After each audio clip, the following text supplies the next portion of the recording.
everybody's good. And just a reminder, if we cannot vape, guys, that would be fantastic. Appreciate that. And I will hand it over to Art. Just kind of a quick update on, what it is that the money is really needed for.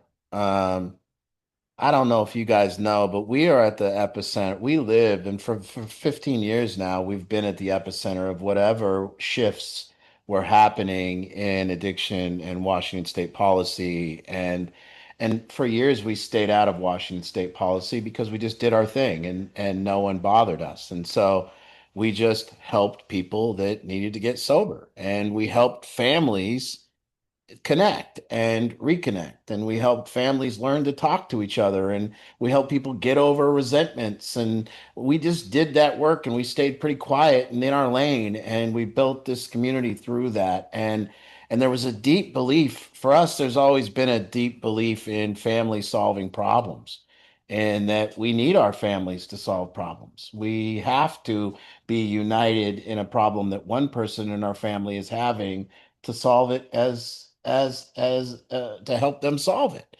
And it helps us each grow when we do that, and we can look at each other and see the parts that we're playing in family dynamics. And boy, we love to play in that field. And as of late, I don't know if you guys know this, but there seems to be, I used to do, someone was asking me today, I used to do 2 sessions every Thursday. Every single Thursday, I do 2 sessions. None of the kids in the program were allowed to come, not because we didn't want them there, but because there was no space. We were packed. So it would be 40 parents on at 4 o'clock and another 40 to 50 parents at 7 o'clock. We did 2 sessions during the heroin epidemic. Families just flocked to like want to be involved and want to know what was going on with their kid, want to help be the solution.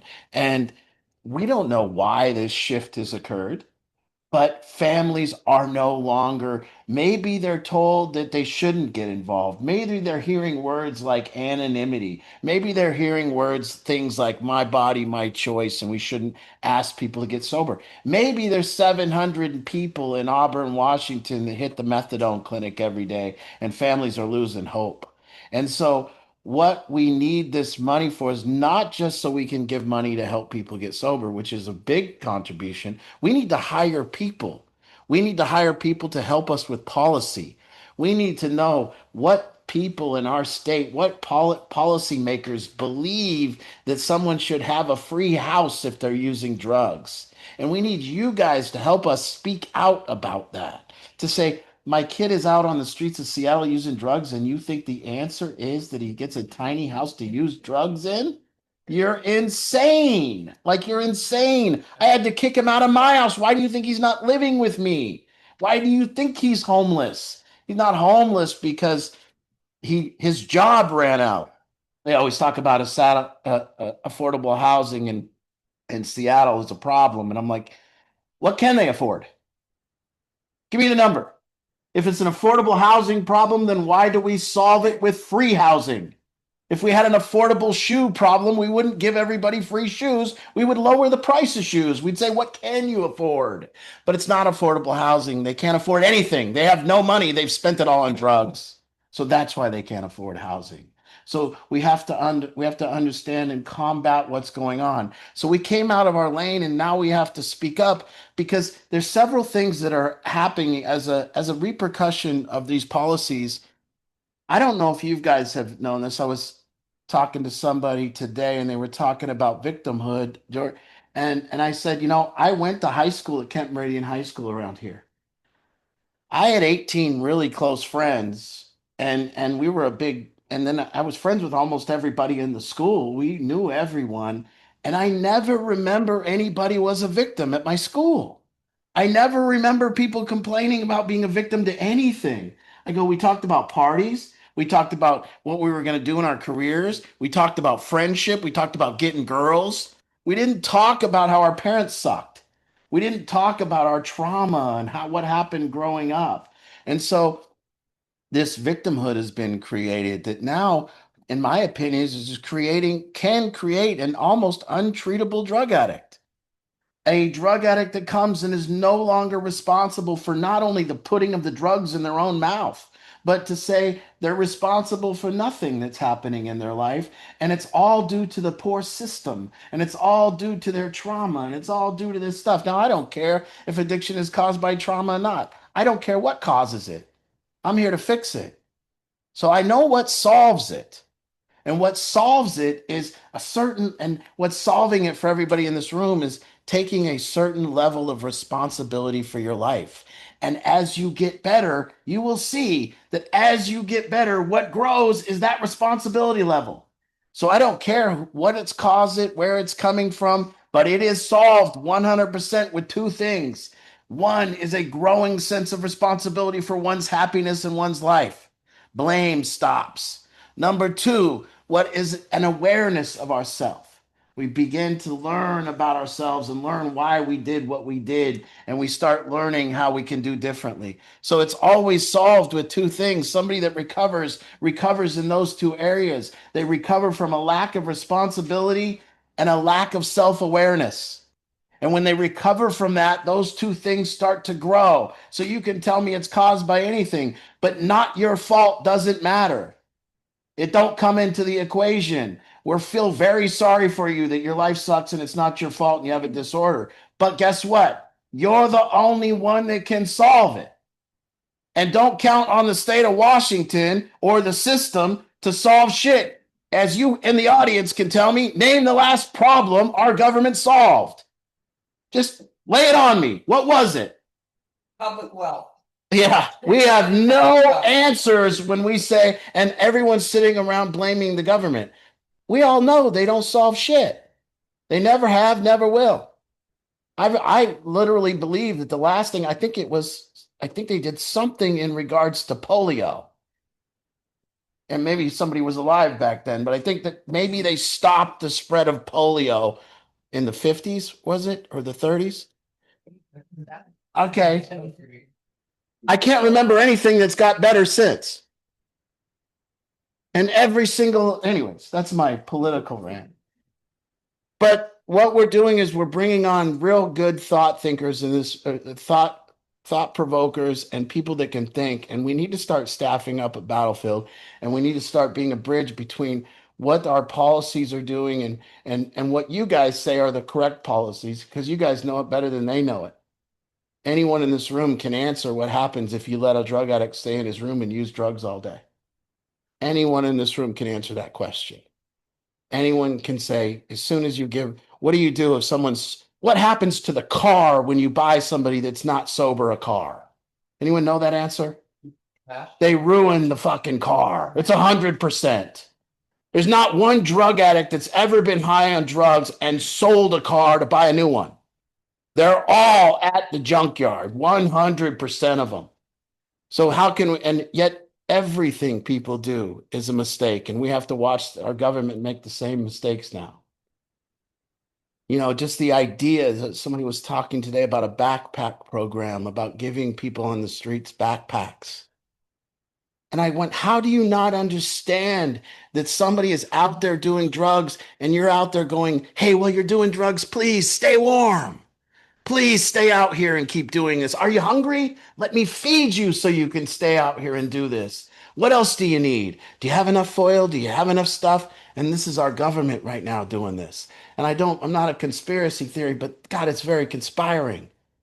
It's really scary what's going on. And we don't know, another group of people in our community needs to stand up for this. And to do that, we need money and publicity, and we need people to be privy to what we're talking about in this room. And Corey, who, went viral here in this room. And if you've all saw him talk in front of the Seattle City Council, it took Corey to say it.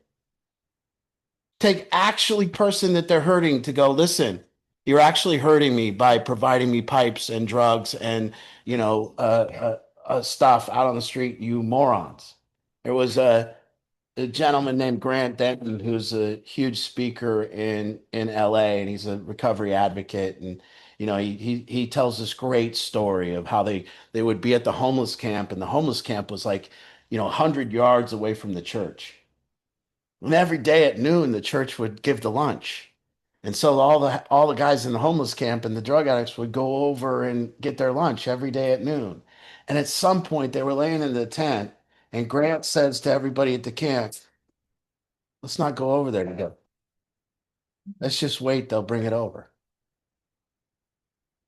Sure enough, they don't go over there, but by about 12:15, here they all come, bringing the food over.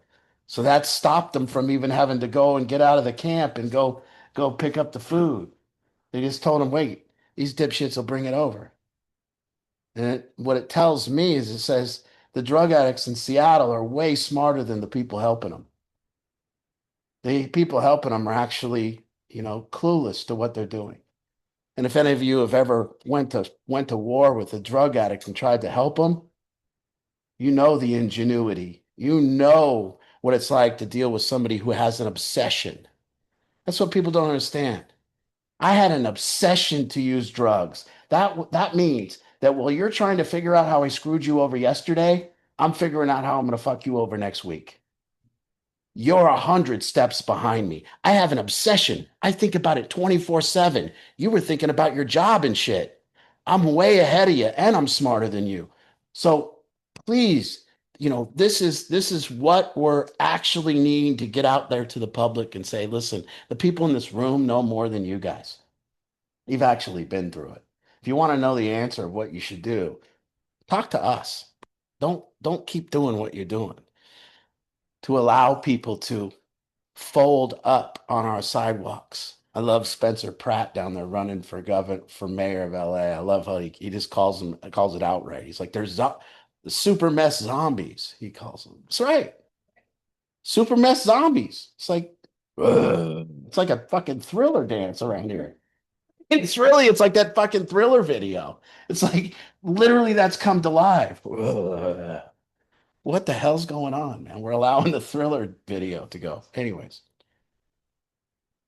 tonight is yesterday I went, and this is my thing to parents, and just if you're not a parent, I'm not an authority. I'm only a year in, but I am getting some distinctions that I never got before, and I'm getting some things happening for me that I've never happened before, and I want to just give some little perspective to those of you who aren't a parent, and look up at your parents and question them, or make them angry, or whatever you do. Yesterday it was 5:30 in the morning, and my son starts stirring, and Angie says, "Well, do you want to go get him? You want to be the one today to get him?" And of course I do. I'm not usually the one that he sees first and he wakes up, but I did want to go get him, and I was awake. So I went, and she goes, "Well, you gotta bring him a bottle, he's gonna be demanding some food when he wakes up. He's a bossy little thing." So I go and I get him a bottle and get it ready, and then you get him out. If you ever know about babies now, they sleep in a sleep bag now. You guys know this? No. Okay. Yeah, they sleep in a sleep bag. So they're in the bag. They're in the bag. Yeah, it's like a zip up bag, and you gotta get them, finagle them out of the and my son sleeps in a soundless barrier chamber of like a tent, and it's a yeah, so we've got only the best, just so you know, his milk is brought in from a farm somewhere in Germany. They seem to pull it out of a baby goat, and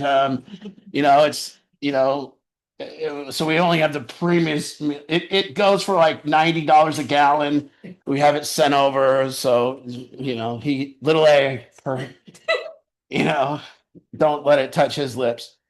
So I get him out of the soundproof barrier room and finagle him through the bag, and then I unzip the bag, and there he is, and now you have to he's very demanding, so you got to position him a certain way that he appreciates, and you lay him down, and then I stick the bottle in, and now it's he's that starts looking into my soul.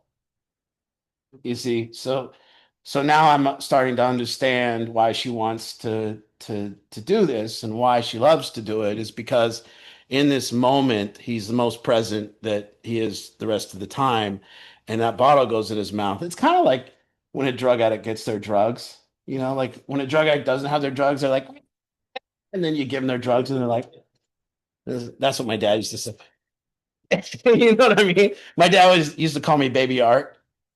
I was 37 years old and he'd go, "Oh, Baby Art doesn't have his drugs today." And then I would get my drugs and he goes, "Oh, look, Baby Art's got his drugs." But anyways, he's kind of like that. It's like a little drug addict that you get the drugs to, and then they're like, "Okay, everything's good now." And, so I'm feeding him. Anyways, the point of it all is that, and I don't know why I'm even talking about this. It's not some long thing, but the point is that I got a different perspective about being a parent. And while he's looking at me and while you're with your kid, you're not just with your kid. I just want people to know this because I've never heard it before, and I want people to understand this that aren't a parent. But you're with all your inadequacies, just so you know.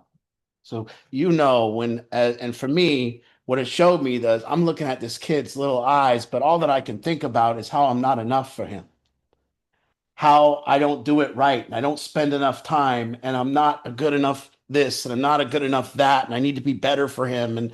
And I imagine that a lot of parents go through that. And so I only say that to say, guys, if you're not a parent and you're judging parents, Jesus, you don't know what you're even talking about. You don't know how difficult it is. So when your parents get angry, that's because they already feel inadequate. That's because you already feel inadequate when you're getting angry and you're defending yourself as a parent because you already feel insecure and inadequate about the topic that you're saying. It wouldn't piss us off if we felt totally adequate. We'd be completely calm when you said something. And it goes exactly like I used to it goes like this.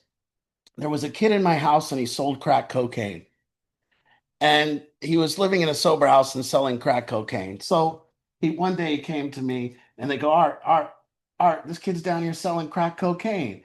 And I said, okay. And I went down and go, hey man, are you selling crack? He's like, no. And he goes, I got your rent right here. And he whips out a big wad of like 20s and 10s and fives. I'm like, that looks like crack cocaine money. But he anyways. And I go, I don't want your rent. Go down to DOC. I've called them and they're going to see if you're high on coke or if you're selling crack cocaine, because back then you could call our government officials and they would actually help you get someone sober.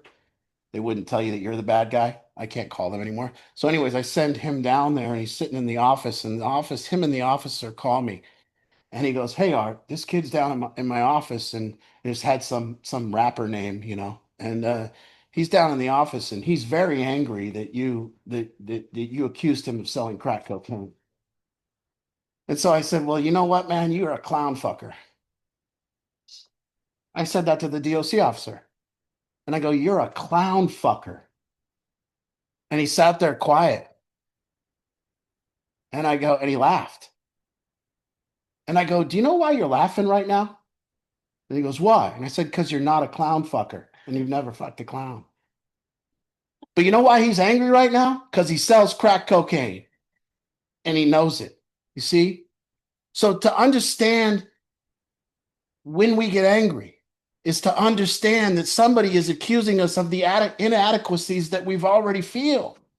And now we're defending ourselves because we already feel that way. We already feel inadequate, and we know that some of that might be true. You're right. I'm not the greatest parent in the world. I didn't spend enough time with you. I was busy. I was doing this. I was doing that.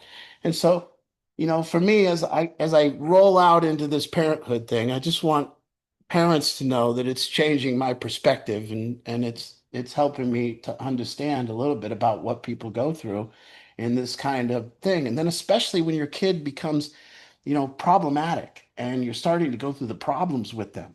Um, God, you kids are shits. I mean, really. And one of the things that'll happen if you do recover is you'll say, Art, I was a shit. And I promise you, if you tell me that you weren't a shit, you haven't recovered. And so I say that all just to say, when I get up here and talk, I'm not always here teaching. I'm just telling you what I'm going through. And so You know, I don't always put together something and go, hey, this is I'm here. And no, it's like, no, you know, in my life, I'm dealing with my own immortality and my own, you know, parents saying the best thing that will ever happen in your life and you'll feel more love than you ever do when you have a kid.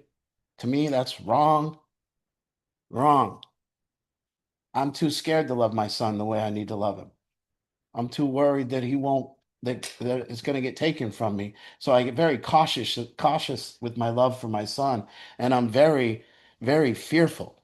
What they didn't tell me was, Art, you're going to experience more fear than you've ever experienced in your 52 years as soon as you have a kid. No one said that shit. They said you're going to experience love. No, no, no. Fear. Because as soon as I feel that kind of love that I feel for him, fear overtakes me now. And I go, please don't take this from me. That's what it really is. So, anyways, um, tonight I'm just here to like, we're just gonna go and talk. And you know, there's a variety of topics that anyone really wants to throw out. These are new people. Everyone knows you're new, so I'm not outing you. Like they can tell, you know. They're like new people. Just came in for the phone. She did the phone. Well, You can't say that anymore. no, no. Um, if you haven't like got the gist, I'm really funny. Just want you to know that I'm really funny. Okay, that's what I want. I was at a chamber meeting this morning in Enumclaw. Um, I don't like chamber meetings in the morning at Enumclaw. Um, they're not the funnest thing at 8 a.m. But I said a funny joke, and I don't know if I got the response that I was. They didn't go funny. So the cop, he was mentioning that the police chief was there, and then he was saying, "Huh? It caught him.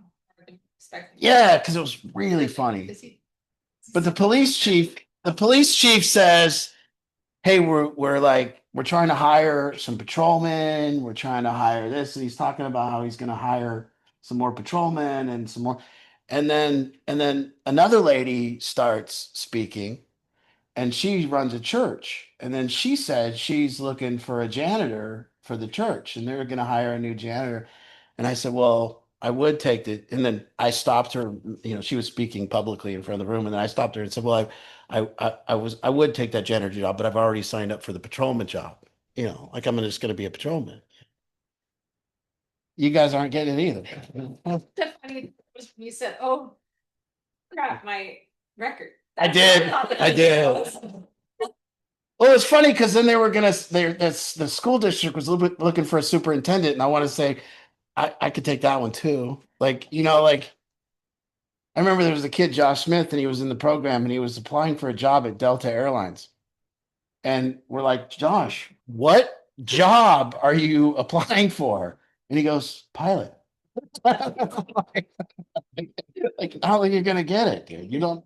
Do you know how to be a pilot? No, but I think they'll teach me. Okay. Anyways, you guys, okay. You know, yeah, so we'll start and like I'll help you a little bit, and then I can have you fixed in around 2.5 minutes, and then you guys can get out of here. Is there a television show you want to watch or I something? got a list. Yeah, you finally found it. Check out Paradise on Hulu when you get home. Right. The first season. So, would you like to just listen? I'm gonna like get to the point, guy. If you start like rambling on in some story, I'm gonna See, yeah, I'm gonna cut you. Okay, go ahead. We'll say your name and say why. Stacy, Stacy. Are you scared? and I'm here for my son. And what's he doing? Can't know. Where?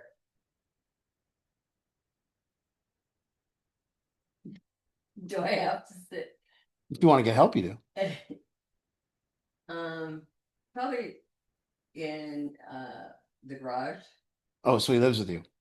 Yeah, he has like a studio apartment at my house, but he can't live in my house. Mm. Okay. I know. Okay, What do you mean you know? I know I'm an enabler, so Okay. Okay. Are you an enabler? That's what you are. And why is that problematic? What causes that, do you think? I'm afraid just because I went through it with my son and my daughter in 2015, 16, 17, and they were on heroin.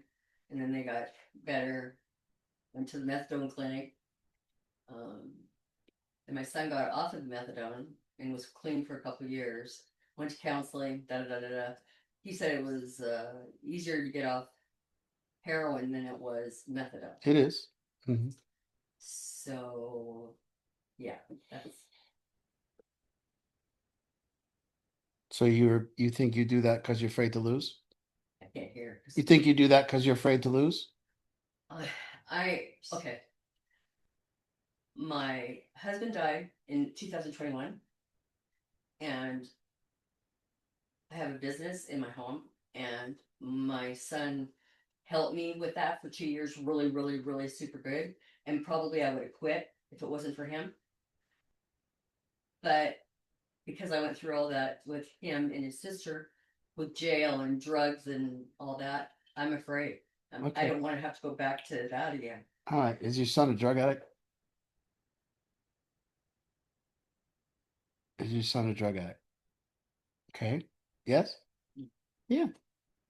Will his life get better if he continues to use drugs? No. No chance, right? Okay. How does this end?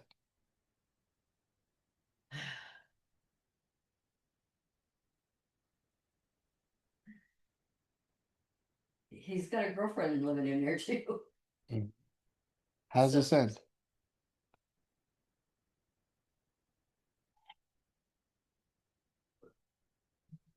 Does he come out of the room one day and go, you know what?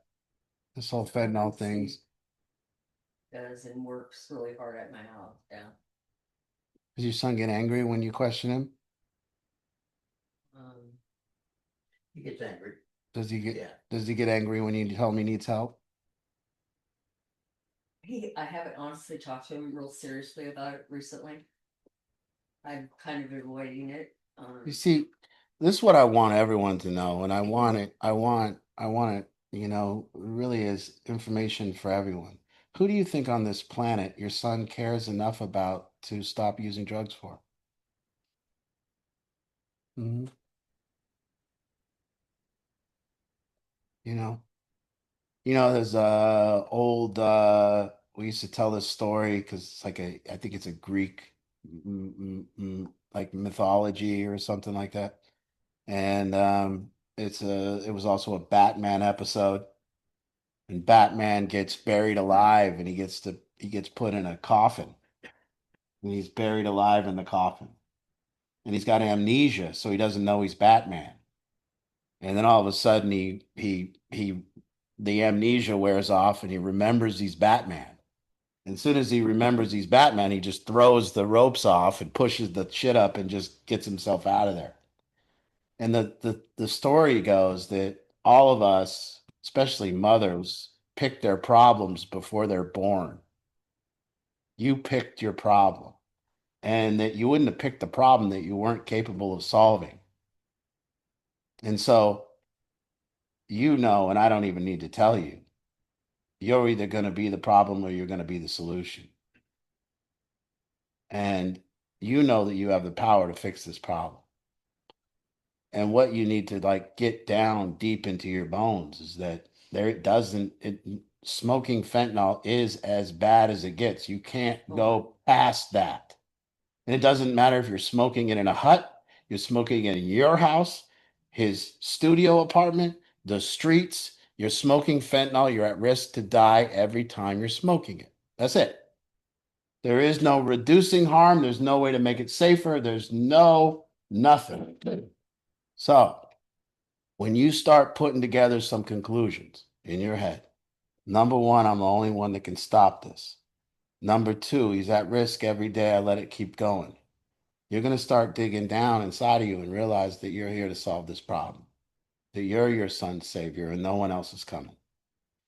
And that, ha ha ha, I'm an enabler. Well, that's only said to a certain point. Once they're gone, you can't enable.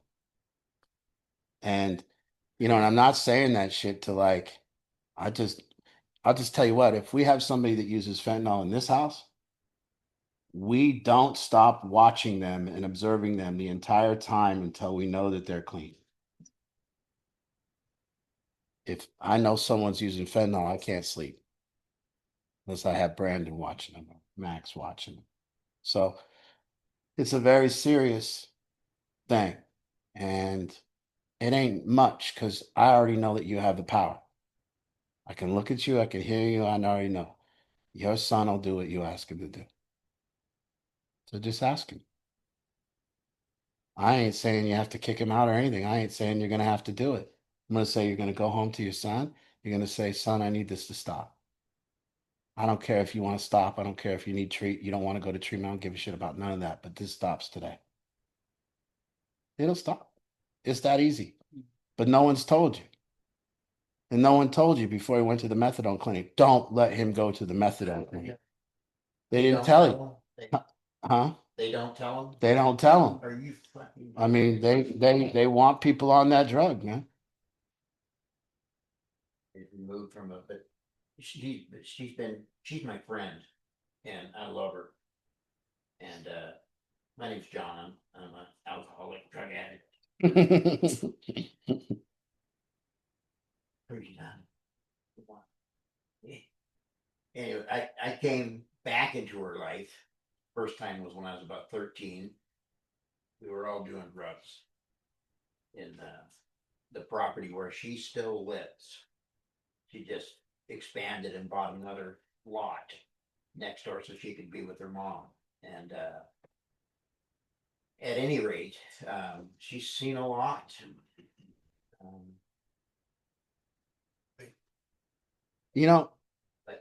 There's a good news about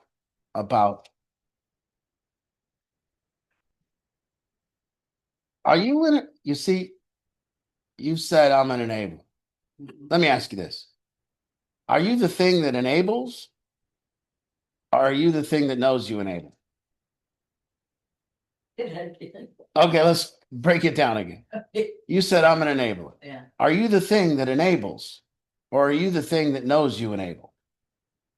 Probably that knows I'm an enabler. So you're not an enabler. There you go. We fixed it. I told you it'd be quick. Well, Okay. I got to the point that right now, that's why I'm here, is that I've done everything in my power that I could think of, and nothing worked. Well, one of the things that you haven't done, and one of the problems is that you trust your son. Mhm. So I want you to lose a little trust for him. I want you to start understanding, and I want you to just tell me the last good decision your son made. The last pardon? The last good decision your son made? I guess he helped me this morning. No. That's it. In his own life, In his a own- decision that he made that benefited his life, that he did something afterwards, the last good decision he made, that there was some action. So why would he be making decisions? You see, it becomes a fairly simple thing when you just take yourself out from this and take a breath and go, what do I need to do here? They try to confuse you in this world. They try to tell you that the way you help an addict is not to get him sober. They try to tell you that. You can never, ever help an addict with anything until they're sober. And getting them sober is the only first step, the last first step. There is no other step. So it's just like the city of Seattle. If you don't hear them say, we got to get these people sober, we're going to be here for years doing the same shit. What are you going to do with someone smoking fentanyl other than get them off fentanyl, you moron? Really? What are you going to do with someone on meth other than get them off meth? Have you ever hung out with someone on meth? They're only 39. Yeah. Yeah. I got a lot of time left. Yeah. Okay. So again, if you look around and you see where you walked into tonight, you're walking into a group of people that have made these hard choices and done the same thing that you're going to have to do here. And what they've all come and kind of seen with Battlefield is that once we tell you what moves to make and you make it, we start building trust. Because if that works, you'll see, okay, now we can keep listening to the next move and the next move and the next move. The problem with trusting what they say out there in our community is that they're wrong. They're absolutely wrong, and it's proof everywhere. It's proof to see this system isn't going to help anyone. I remember I walked into my, and then, by the way, only thing we're going to do to help someone is require more of them than they require themselves. I've never met drug addicts to do what they're told. I have met them to do what they're required. I know drug addicts to do what they're required, but none to do what they're told. Hey guys, you think we'll just leave you all alone tonight and have no manager and have you all go to bed? Yeah. I come home and we got no man. You know, we do need 2 managers for 4 guys here. There's a reason for that. Anyways, okay. Now listen. Tonight is about please get some help, ask some questions. Corey,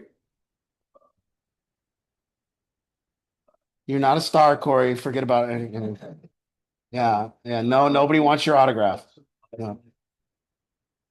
You talk a little bit about like how you get your credibility back after you've lost it all because of being an addict or being on the streets, you know what I'm saying? Like, because I feel like that kind of drives sometimes the addict back to going back to drugs because they feel like no matter what I do, you know what I'm saying, they're still gonna look at me like a drug addict.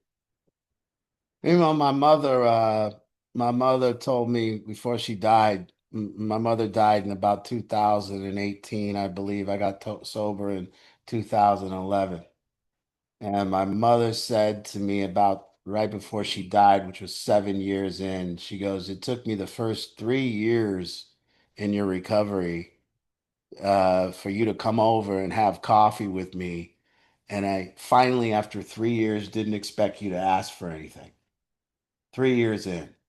I remember I was 5 years sober and it was Christmas morning, and my family decided to air their resentments towards me. Was 5 years sober. My mother had kind of, come across to Team Art. And I was always my mother's favorite, by the way. So that bothered my sisters, but who, come on. I'm her son. Anyways, they're not laughing good. You guys have, yeah, okay. We need one of those canned laughters for the Zoom. But but but I but my family then decided to go at me on Christmas morning and to tell me all these stories of how I was when I was a drug addict. And I had to sit there and take it. And you just take it. There's this art, there's this gosh dang, there's this lost art form called recovery. And it was this beautiful thing where I'm okay with acknowledging that I wasn't the person that I was supposed to be, and that I'm okay with striving to be a better person. And I'm also okay with sitting and having you criticize me because it's okay. I get it. And I sat there with my 5 years sober, and I sat there. And at the time, believe me, I owned a treatment center and had 12 sober houses. And I'm being told that and reminded of what a piece of shit I was. And it was okay. I said, you're right. You're right. And there's this thing that is lost in recovery. It's this beautiful thing called the only way to get true validation in this world. There's only one way, and no one wants to wait for it. The only way to truly be validated in this world is to do the right thing long enough consistently. That's it. The right thing long enough consistently. And you still might not get validated.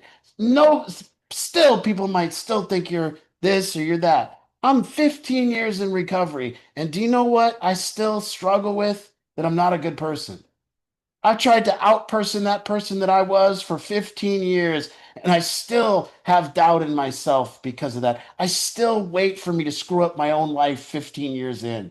I still kind of think of myself as that person sometimes. You see?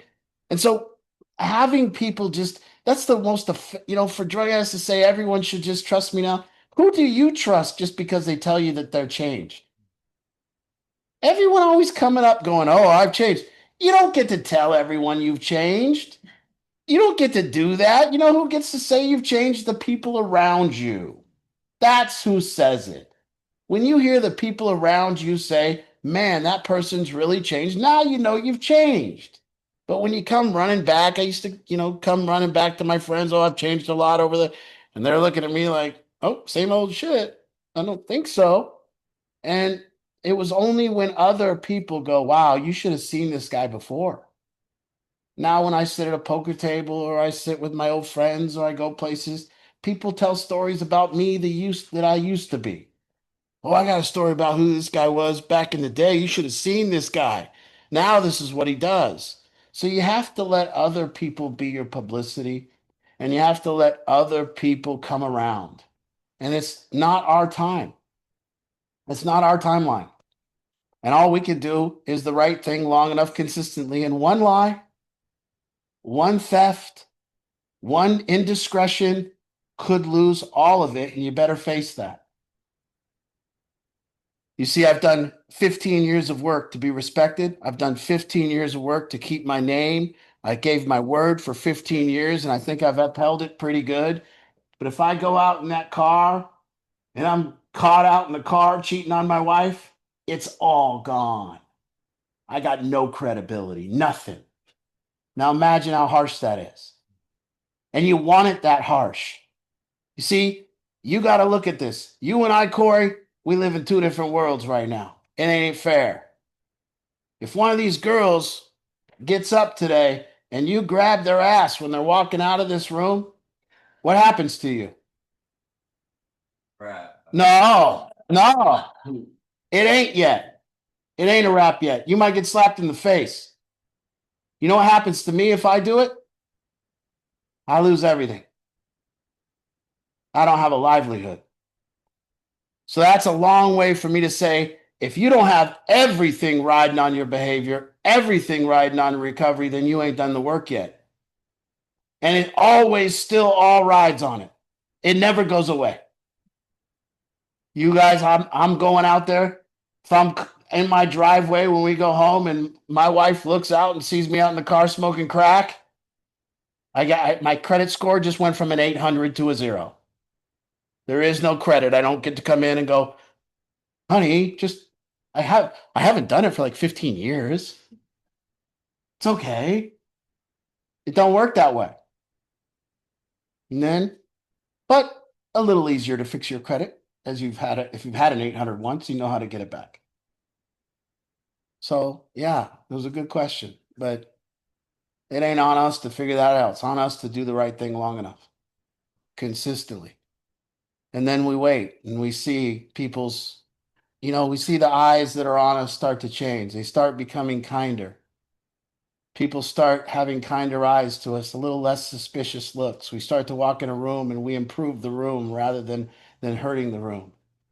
People are happier to see us. The text response come back quicker when we text people. We can feel it. That's the way it starts working. You let the people in your life be a mirror. You let them be a mirror for your improvement. And you say, hey, just like I told you, my son, he's going to be a mirror for me. His eyes are going to tell me who I am, not me. And I'll do my damnedest to keep his eyes looking kind towards me. Yeah. Who's next? Who needs some help? Who needs to talk? It's about changing our perspective. It's about coming here with one perspective, being stuck in a perspective, and then having that perspective be kind of lifted and altered and changed. You give me any perspective that you have in this world, and I'll cast doubt on it in a second. And I can give you another one that combats that one. So it shows how futile our perspective is. It shows how it must adjust. And if it changes, we get relief. And the changing of perspective gives us relief. And we get to a place where we're at a certain perspective and everything's doomy and gloomy and we feel a certain way. And you come here and you vent and your perspective gets lifted and changed. And you go home and you watch TV and you're happy again. That's what coming to groups and recovery is all about. Changing perspective.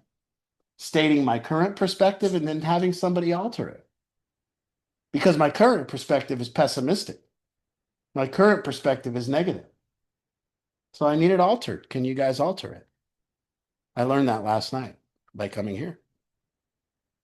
I came here with a very negative perspective, did group with the guys, and I left like, whoa, that's what I needed. That changed my perspective. Thanks, guys. You thought you were paying me to get help. But still bring the check. Yes, ma'am. So, how do you handle situations where, you look at your child who's been an addict Mhm. and they're improving and they're clean for the most part, and you're proud of that, but you have expectations. Now they're looking normal, they're not looking all doped up anymore. Kind of like the 8-year-old child who looks like a 12-year-old, and you have a higher expectation than they can meet at that time. And so how do you know how to not alienate your child when you are trying to, um, you're seeing them and you're wanting to encourage them, but then they're needing to get a job and you don't know if they can handle the money or not, but they're an adult, so you really can't do anything about it. And I get caught up in a conundrum of, am I expecting too much, for lack of a better term, greatness out of somebody who doesn't have the ability yet to pull that off, but they look like they could be able to. They're smart, and you know they're smart, Mhm. and they know they're smart, Yeah. but they do such stupid things sometimes. Well, As this as is we all the can, but this is gonna be probably, you know, this is a lifelong kind of formula that we're all trying to figure out as parents and as people. And it's kind of like this love pressure formula. Like, how much do I love them where they're at? And how much do I pressure where they're at? And then how much of me do I put on them? And how much, and then when it starts pertaining to how much of my money goes to this plan compared to how much of their money goes to this plan. And it's a real weird mix. And the answer is, we don't really know. We begin to put we really see that we start putting some pressure on someone and then they start turning away from us and then we lose them and then and it's like this weird, conundrum. yeah, it really is. And I think that the answer comes somewhere in language. The answer comes somewhere in the language barrier of what are we not right understanding with each other? What don't I understand about you and what don't you understand about financial independence and where did the lines get crossed and how and then how much of your brain is really healed, do I know that you're really capable of these things? And then as I'm putting pressure on somebody, how much of it is laziness compared to how much of it is fear? Like, how much fear do they have to make the next step compared to me calling it laziness when it might just be fear? And maybe they just don't know what the next step is and they don't know how to do it and they're afraid to go ask for that job and get turned down and so it comes in language and figuring that all out. And this is a way of like, okay, we have to be together and talk. And then it comes from, oh shit. I mean, you know, I don't really know because my son's one and I'm going to be with him the whole time. And I don't know. And like, but with Angie's daughter, we're in the same kind of conundrum. Like, Angie's daughter will tell us, hey, I want some help from you guys, but I want no strings attached. She literally says that. And we go, what strings? She's like telling me what to do with the money you give me. Like what? Like, that's what she says. Like she's like, hey, I've maxed out my credit cards and I owe 8 grand and I'm gonna need a little help because I can't pay the rent and shit and but no strings. What the fuck? I just can't even imagine going to my dad and go, hey dad, gonna need some of your money. And I don't want to hear your yapping. My dad would oh, sorry, Dad. My turn. Yeah, yeah. What? It's the first time in history that people that aren't independent question the people that they're dependent upon. It's never been done before. Just imagine any of you that are dependent upon someone else right now. Just imagine having your own apartment. And imagine having an extra bedroom and you decide you're going to help your friend and he moves in and he doesn't have the rent money. And then you come home and he's been playing video games all day and there's no dinner. And he goes, I don't want to fucking hear it. How long would he stay in your house? You wouldn't make it until the end of the night. You would say, dude, get out. But it's the first time in this insane history where people that are dependent upon a system, a parent, a person, also demonize that person. I've never seen it before. So it's this weird thing that's occurring where you should just pay for me and I don't want to hear your bullshit. We're close to the end. Yeah. I mean, This is what the end looks like. I know I live in your house, but stop with the goddamn rules. I mean, my dad was great. I was 4 months sober. I came home as naive as you could come. And I came home and I think it was 90 days sober. And I said, he was right up here at the table. We were having a steak dinner. And I said, I go, Dad, I got something to tell you today. I reached 90 days of sobriety. My dad's lips got like this.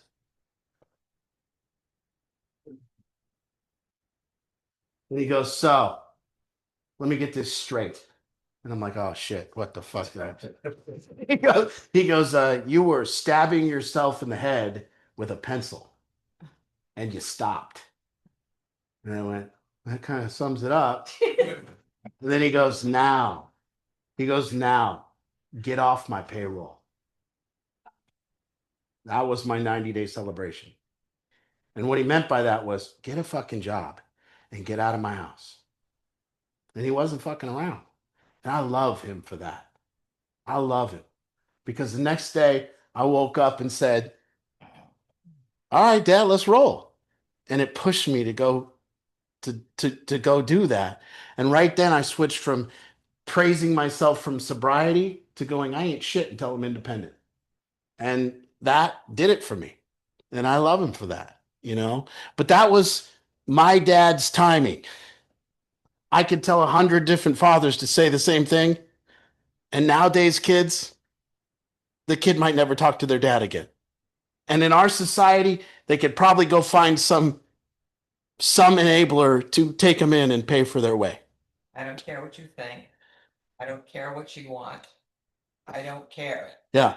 And it's like, how can you not care? Yeah. Like, Yeah.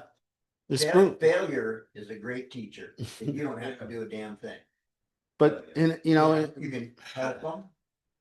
But if they fail, they'll learn that lesson. but or they'll die. there's an also a very different shift in society where nobody wants to be the bad guy anymore. Where it's very, we don't. To me, the coach that was the coolest in high school was the dude with the paddle above his desk and it had people's names on it. And if you messed with that coach, you were getting the paddle. Well, that guy don't have a job no more. That guy told it like it was, and he conducted himself in a cool way, and he gave accountability to people. But we don't respect accountability in our state anymore. We respect victims. Victims are revered. You go ahead. You sit in your house and you see the robber come in and rob your shit, and don't shoot him or you'll go to jail. And they'll say, that poor robber, how could you have mistreated him that way? What were you doing? He was working so hard. He's been so marginalized by our population. I know you go to work every day and you earned your shit, but we don't care about you. That's the way it is. So it's harder and harder these days to say that to our kids. It's harder and harder to be that kind of parent. It used to be, my dad, he said he was screwing around. He had just bought a Mustang when he was in 1965. He had a 65 Mustang, brand new Mustang. He drove it through the streets of Burien. He got pulled over by the cop. The cop called my grandpa. Said, I got your son down here. He's been driving recklessly. My grandpa come down and beat him up right in front of the cop. That's how it was done. Nowadays, the cops haul the father off to jail. So it's tougher and tougher being the accountability person in people's life because just so you guys know, to be the accountability person in people's life, it's not as fun as it used to be. It sucks. All of us want to just be friends. I'd love to come over here and just be friends with the people in the program. You know, it's a lot, it's so much nicer and everybody treats you so much better when you're their friend.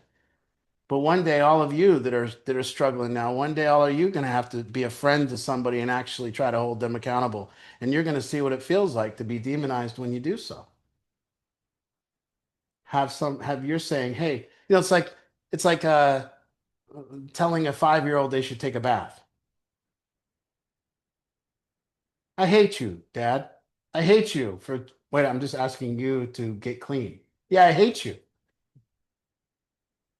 I'm not asking people to wash my car.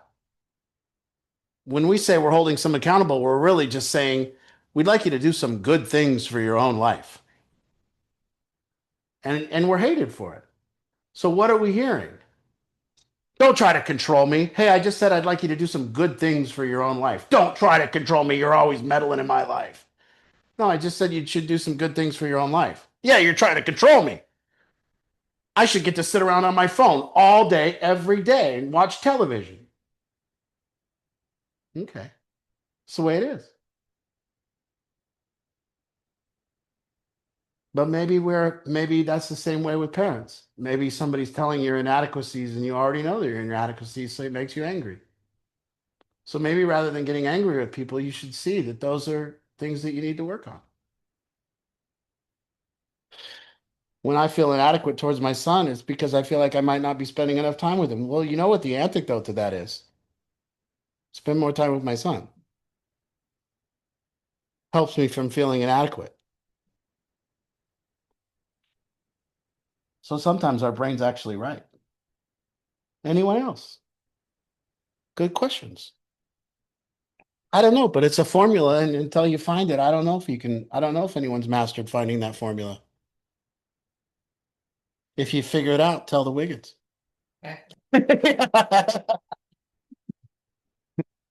Like, I'm gonna come over and drive you over some of my money. Can you please not yell at me today? I'm just trying to be a good dad. I'm gonna drive over some of my money for you, son, so that you can eat. You piece of shit, dad. Oh, Jesus.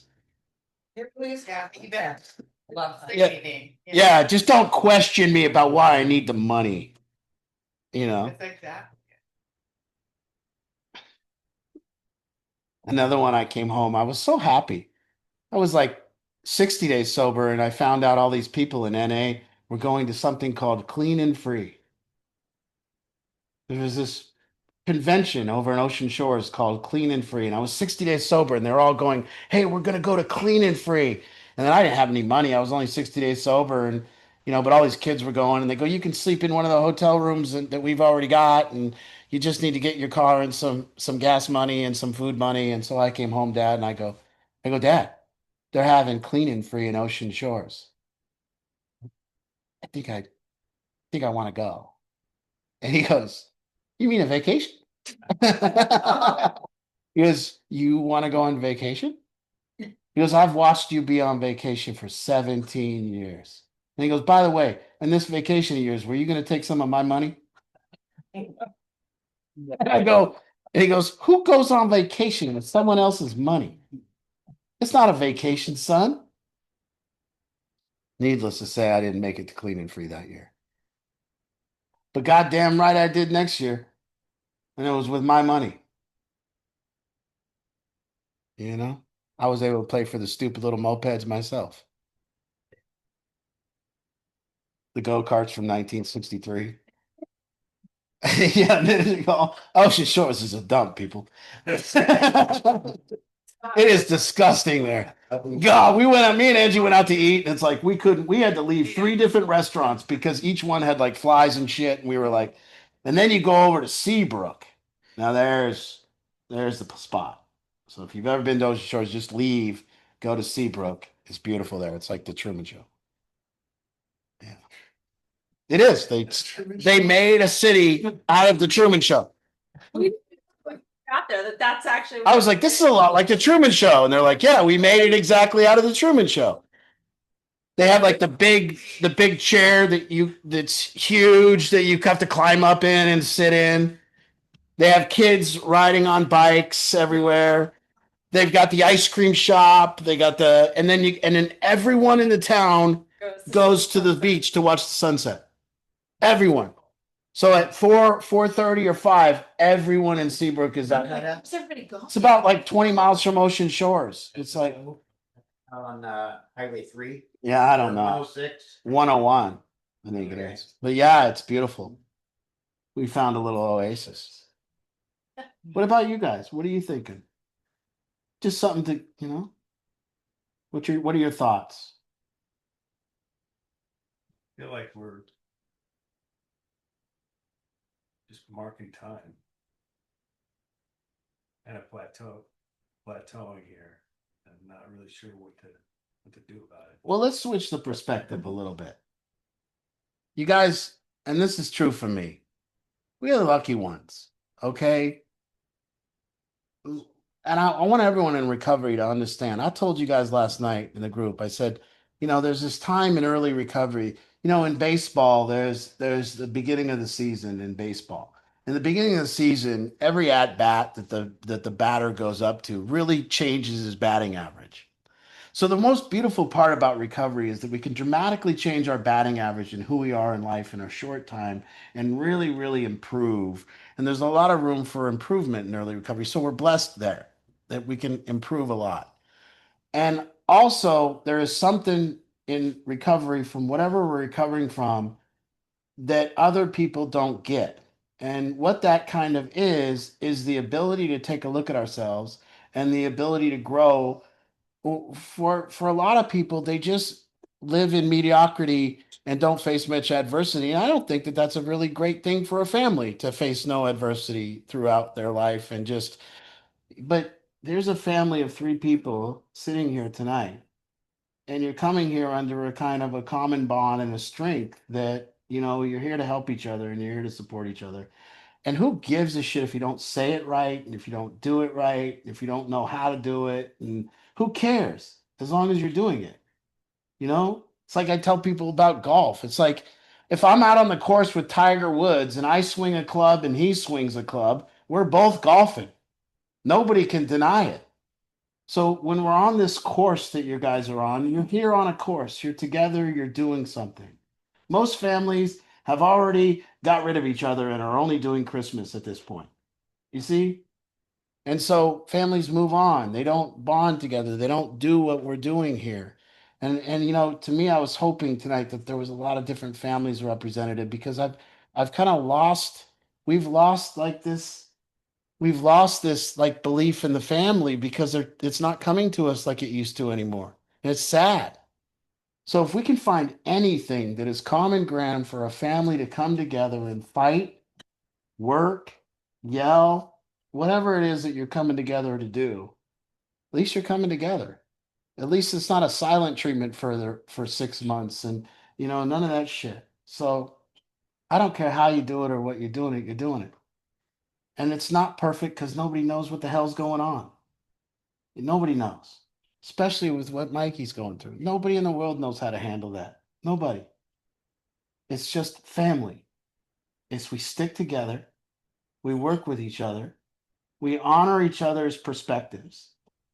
You start looking into their perspective and really feel what it feels like to be in their perspective. And they look at your perspective and really feel what it feels like to be in your perspective. What a beautiful thing that we get to look at each other's perspectives, hear them, and go, I trust that you're a good person. I trust that at the core of you is good. So if I trust that at the core of you is good, then I must trust your perspective because you're good.